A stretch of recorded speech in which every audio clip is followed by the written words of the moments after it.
Here we are, just a few little bits and pieces we've done, just Christmas Eve actually, not obviously been in yesterday.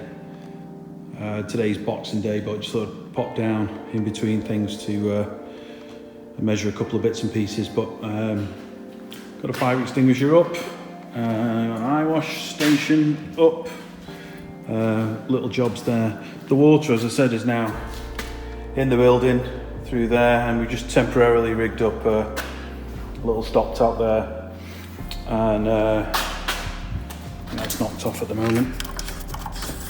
Some water on. We at least now have cold water, no hot yet.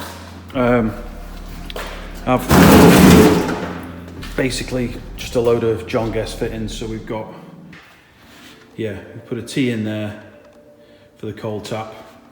There's a capped off end there ready for the water heater, which will give us some hot water for the hot tap. And then I've extended it right round, so we've actually got a spare end there, which eventually will be for the HLT. Bought a load of extra John Guest fittings as well, so if we need to move anything around, we can do. We shouldn't really need water anywhere else. I'll probably put another tee off here somewhere and stick a hose reel somewhere round about that fire extinguisher, just so that we've got a hose for cleaning, etc. And the heat exchanger possibly. Now we've got water in there, just got to get that channel out, and then we can finish boarding off this gaping hole that we've got here. And also I noticed the other day I can see daylight through this crack here, so there's some external work I need to do just to seal that off, get some expanding foam in there or something.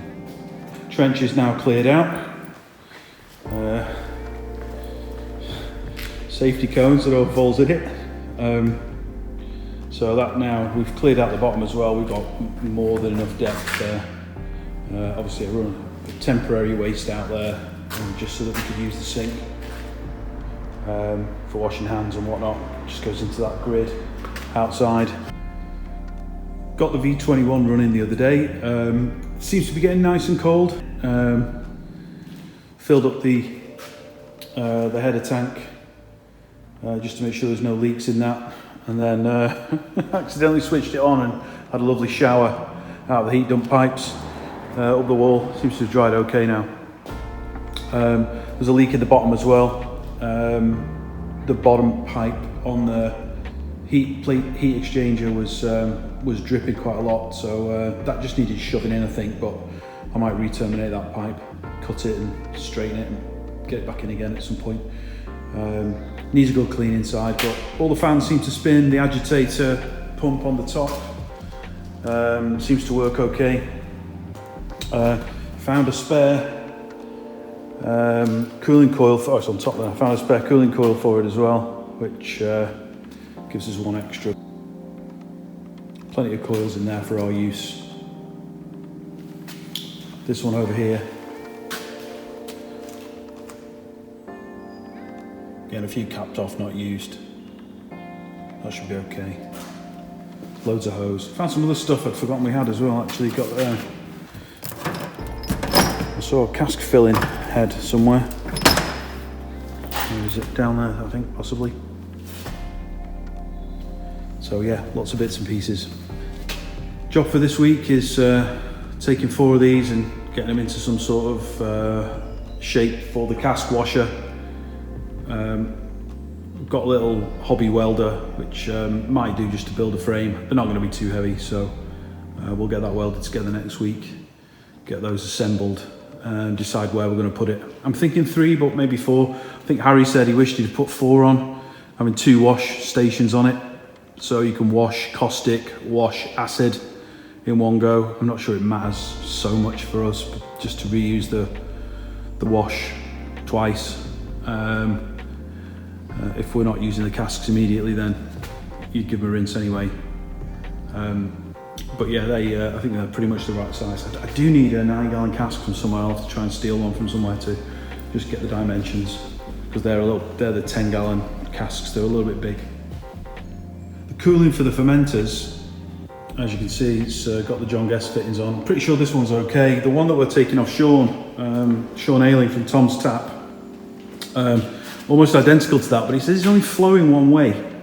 I think he can only cool from, I don't know if he said bottom up or top down. There's obviously something stuck in the pipe, or it's got some sort of valve that's preventing the flow both directions. I don't know if that's intentional or not. If anybody knows, let me know.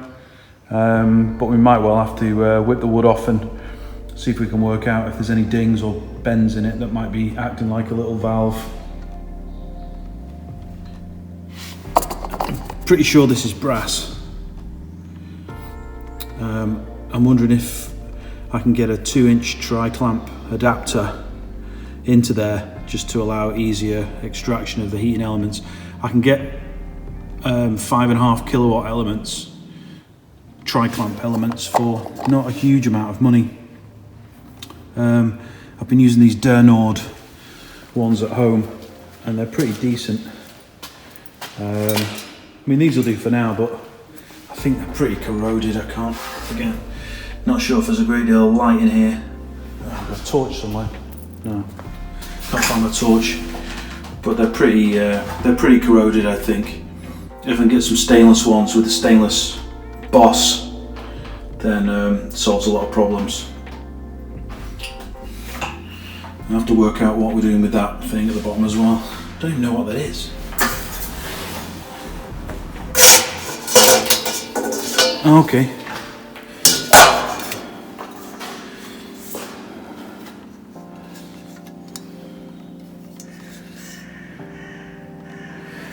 Might get sky on that.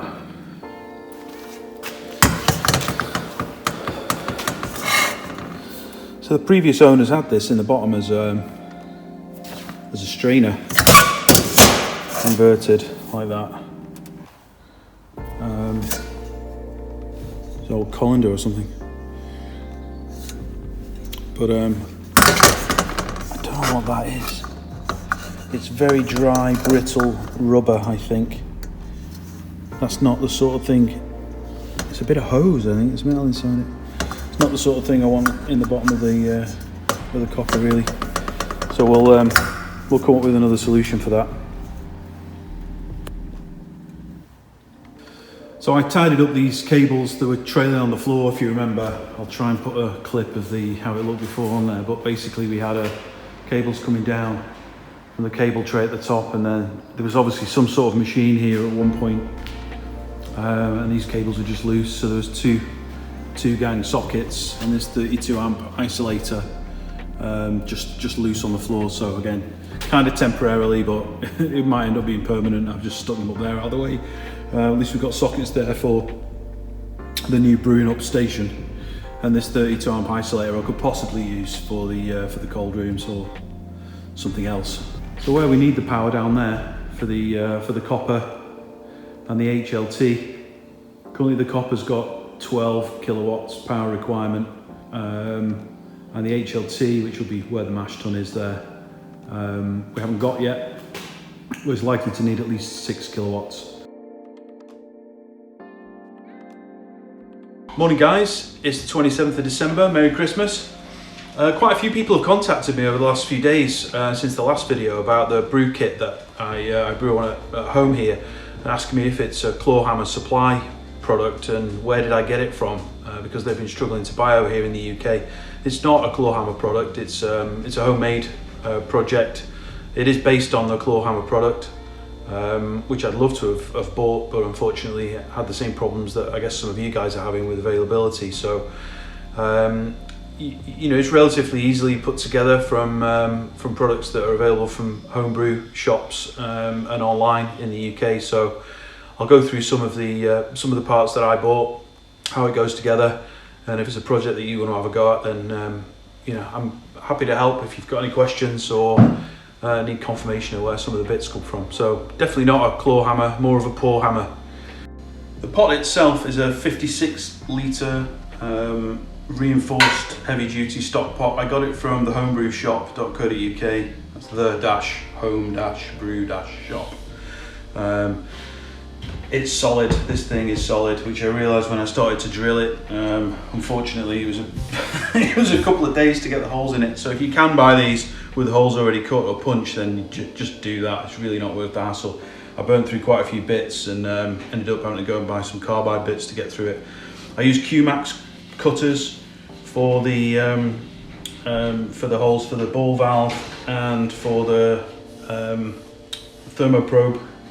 Thermowell, I should say. The way that works is you drill just an 8mm hole through, and then put your Q-Max cutter in either side, tighten with an Allen key, and it punches a really neat hole through with no burrs or sharp edges. For the heating element port, rather than weld, because I'm not a great welder, I cut a hole suitable for a bulkhead 1.5 inch tri-clamp fitting, which then allows the heating element to be easily inserted and removed with a clamp for cleaning. As far as the ball valve's concerned, then little 1/2 inch ball valve, quick disconnect, with a silicone O-ring on the back, and then through with a stainless lock nut on the inside. The hoses that I used, these platinum cured hoses. They discolor very slightly, but they're generally stay in good condition after you've been putting hot liquids through them. So obviously with quick disconnects either end, so there's a couple of those as well. One feature of the Clawhammer system is the basket. This was one of the hardest parts to try and reproduce. It's a 300 micron mesh stainless steel basket. The challenge that I had was finding one that was the correct diameter for the pot. This pot, the 56 litre, is 40 centimeters. So trying to find something that was sort of 38 approximately was a bit of a challenge. Eventually this one came up, which is 35. So there is a little gap around the edges, but I think that actually helps with circulation. The Clawhammer basket has got custom legs, so they have an extension on this little 3 centimeter angled stainless piece here to give you the clearance for the heating element to slide underneath. I didn't have that option, so what we did was got some 100mm stainless bolts and nuts, again stainless 304 I think they are as well, which gave me the 10 centimeter clearance there to bring the 35 centimeter pot up level with the top of the kettle. They're a bit of a pain to clean, these things. If you've got a jet washer, you can just blast them with that. I've been known to put a bag inside the basket just to aid with cleanup. It doesn't seem to affect efficiency. It comes with a handle to help lift it out. It does weigh a ton once it's full. This particular basket, the most I've put in it is 9 kilos of grain, but there's certainly some room in the top for a bit more. I reckon probably 11 or 12 you'd get away with, just to the brim. Hop spider, I tend not to use this. With a little bit of time after the brew, I found that most of the crud will settle well below the level of the tap. In fact, my ball valve's probably a little bit high here. It's about 5 centimeters from the bottom, so there can be some waste unless I tip it. So you should really think about the position of this hole if you're doing it. But the hop spider, obviously just like any other, hangs over the end. You can put your hops in and keep them out of the wort. This is the Inkbird IPB16S. You'll see it looks remarkably similar to the Clawhammer product because effectively it's the same thing. The button layout is slightly different. It's stickered as 120 volts, 50 or 60 hertz, but I've had this apart. It is 240 volts. It's universal. It will run both North America and European standards, but it probably doesn't comply with the safety standards that are required, not least because it's got these US power outlets on it for the heating element of the pump. I'm not very comfortable with these. I've been using them. Obviously, you know, our voltage is higher and therefore our current is a little bit lower, so they're perfectly capable of handling the 10 or so amps that I'm drawing through it, but I really will be thinking about swapping those over to C-type EN 320 type plugs, I think, or maybe some waterproof, more beefier plugs as well. When you buy it, it's protected with an RCD device, or a GFCI as they call it in the US. That won't plug into the UK sockets, and I didn't like the idea of using an adapter, but my whole circuit in the kitchen here is protected with an RCD, so I've gone with a plug. But please be very careful if you're going to do this at home. Make sure you use an RCD plug, or make absolutely sure that the breaker that covers your circuit that you're using it is protected with an RCD. And I'd strongly urge you to change these sockets as well. But I've been using it on UK AC 230 volts for 6 months or more, probably a year now actually. No problem at all, it doesn't even get warm hardly. So that's the Inkbird IPB16. I think I paid 99 for it delivered, so not an expensive piece of kit. The heating element that Clawhammer use looks again remarkably similar to this. It comes with the back shell and the strain relief. Theirs is a 1750 watt 120 volt product. This is a 230 volt 2.5 kilowatt. It's just enough for that pot. It gets into a nice rolling boil. It's not a vicious boil. You know, with hindsight, I've gone a little bit bigger, but I'm kind of at the limit of what's capable with that Inkbird device, which I think is 10 amps rated at 230 volts. So I really don't want to be going up to the full 3 kilowatts. I'd just be pushing it slightly out of range of the spec. But 2.5 kilowatts is good enough for pretty much any of the brews that I've made. I've never not got it to boil, and I'll be boiling outdoors in some pretty cold temperatures. Obviously, the cable that I use has got the US style plug on, so I can plug it into the Inkbird. You probably don't want to do that, but I have. It works. So this pump is again exactly the same as the Clawhammer product, except this is the 230 volt version. Widely available everywhere. You'll have seen these before. Nice little pump. They're about 60-70 pounds. If you shop around, you get them a little bit cheaper. I bought this from, I think it was from Amazon actually, but I was about to buy it from AliExpress because the prices were so much less than I could find locally at the time. There was a bit of a drought for them. But this is the 230 volt version. You can find them all over the place. Just search for MP-15RM. It's the 230 volt version that you need. Clearly this one came with the same with the UK plug, and I've swapped that for a cable with the US plug on, so I can connect it into the Inkbird. But great little pump. Obviously I've added some bits to it there. There's a ball valve and a couple of those 1/2 inch quick disconnects as well, so I can put it in and out with ease. So for cooling, Clawhammer use a plate heat exchanger. I've never been a fan. They clog quite easily if you're not careful. Sometimes I'm a bit complacent, so I didn't want to get it jammed with hops. These things, probably not as efficient, never really compared them, but this will get me cooled down from boiling to pitching temperature in 1/2 an hour or so with a steady flow through it. So I just drop this in 15 minutes before the boil is due to finish to sanitize it, and then start pushing water through when we're ready. Relatively inexpensive. Again, you can make these yourself if you can buy a little 10mm pipe bender. Not hard to put together. A couple of bits of hose on the end. There's a spray nozzle which was I actually bought from eBay. All stainless steel, 304, and then on the top, just to give me a little bit of height above the handle, I used a coupler. There's a silicone gasket under there, and then on top of that, these QD quick disconnects, which I prefer to the two lever versions. This is the style. Again, this is the style that Clawhammer had used, and I've gone with the same. I actually prefer them because when things are hot, they feel a little bit more secure. They're not so difficult to pull off. When you rotate the two handle disconnects, if you rotate them, the wings, the two arms come apart, and often they fall off. If you've used a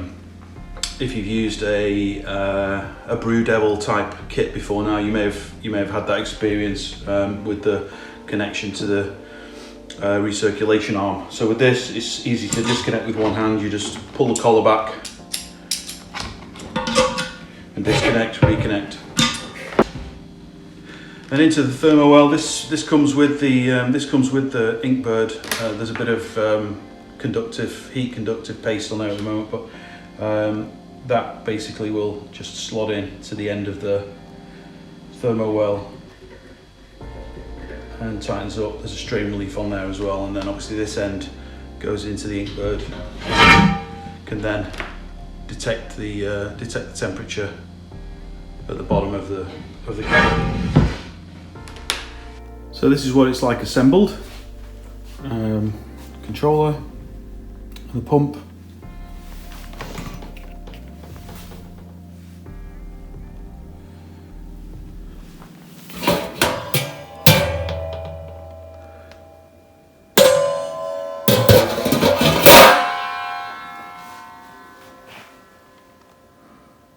So that's my setup. It's not a faithful replica of the Clawhammer system, but it's pretty close in principle. I really would have loved to have bought one. Unfortunately, for reasons beyond their control, I think, the VAT and shipping is not much. There's not much that they can do about that. It was just far too expensive. The shipping cost was about $200 US, and the VAT another $200 US. It's about 3% duty as well. So by the time you've taken the resale price of their kit and added on another sort of $420 converted to pounds, you're talking £1,200 or £1,300 for that system. And it's a great system, but I think that price is just a little bit beyond its value.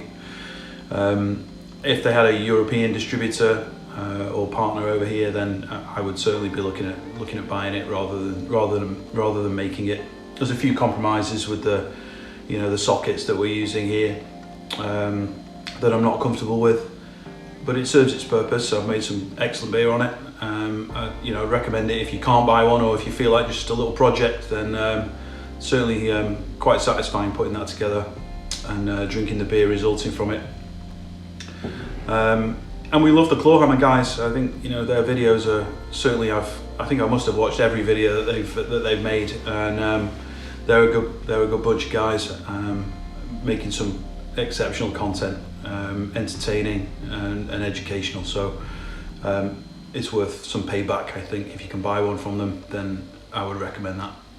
Okay guys, we'll see you soon. Back down to the unit tomorrow, day after. Got loads of these little jobs to keep doing. Got to fill that trench in with concrete, get the hot water supply in, get an electrician arranged, etc.